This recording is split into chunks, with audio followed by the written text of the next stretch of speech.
December সারাদিন কী করলাম চলো তোমাদের সাথে শেয়ার করি। সেদিন না সকাল সকাল আমি একটু টিটাগড় বাজার যাচ্ছিলাম, কারণ আমার কিছু দরকারি জিনিস কেনার ছিল, তাই আমি আমার ফ্রেন্ডকেও ডেকে নিয়েছিলাম কি একসঙ্গেই যাবো। তারপর আমরা দুজনেই টুকটাক কিছু কেনার পর যখন বাড়ি ফিরছিলাম তখন একটা প্ল্যান হলো বিকেলবেলা পানিহাটি মেলায় যাওয়ার।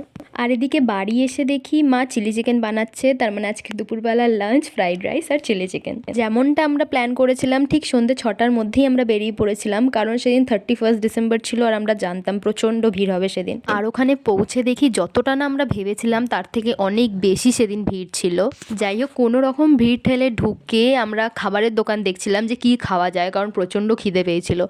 আর আমরা একটা দোকানে বসে পড়েছিলাম পাও ভাজি আর বড়া পাও নিয়ে, আর এটা আমরা টেস্টিং করছিলাম আর রিয়াকশান দেখেই বুঝতে পারছো কীরকম ছিল সেটার টেস্ট। খাবার খেয়ে এত ডিসঅ্যাপয়েন্টেড হয়ে গেছিলাম যে আমরা আর কোনো কিছু খাইনি। তারপর আমরা একটু মেলাটা ঘুরে দেখছিলাম আর এই চুড়িগুলো দেখছিলাম। আমার এই ফ্রেন্ডটা আগে এই চুড়িগুলো নিজের হাতে বানাতো। সেদিন না ওখানে ফাংশন হচ্ছিল, তো আমরা কিছুক্ষণ দাঁড়িয়ে ফাংশন দেখছিলাম। তারপর এদিকে তাকিয়ে দেখি কোথা থেকে একটা স্পাইডারম্যান চলে এসছে। যাই হোক আমরা ওখানে প্রায় 1.5-2 ঘন্টার মতো ছিলাম, তারপর বেরিয়ে পড়েছিলাম। আর ফেরার পথে যেহেতু আমরা মেলায় সেরকম কিছু খাইনি, তাই পাতুলিয়া গেছিলাম ওখানকার ফেমাস মোমো আর শেফালি খেতে। তো আজকের ভিডিওটা এইটুকুই ছিল। তোমাদের যদি ভালো লাগে প্লিজ একটা লাইক করে দিও। দেখা হচ্ছে নেক্সট ভিডিওতে। টাটা।